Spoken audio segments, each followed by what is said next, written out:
Welcome to Kenton Teaches. Enjoy the video. You start by confirming hardware support. Open system information and look for virtualization. Enabled.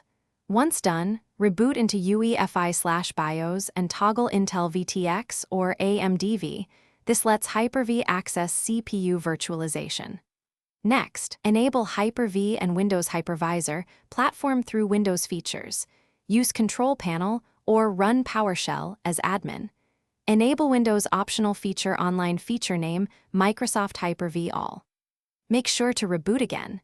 This sequence prevents driver conf. Now configure the key Hyper-V components inside Hyper-V Manager.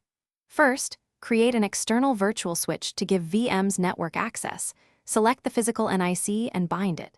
Then set default locations for virtual hard disks and checkpoints to a fast drive to avoid I/O bottlenecks. After that, create a new VM and choose Generation 2 for secure boot compatibility. Assign memory dynamically if you need flexibility. Once chosen, fine-tune processor count and enable integration services to ensure time and device synchronization. Finish by powering on the VM and installing the guest OS.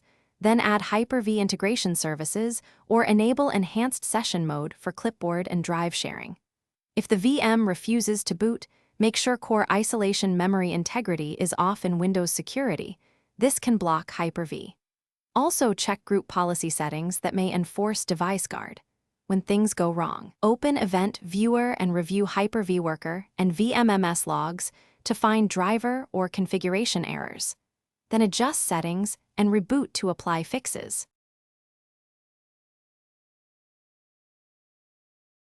Thanks for watching. Please subscribe if this video was helpful.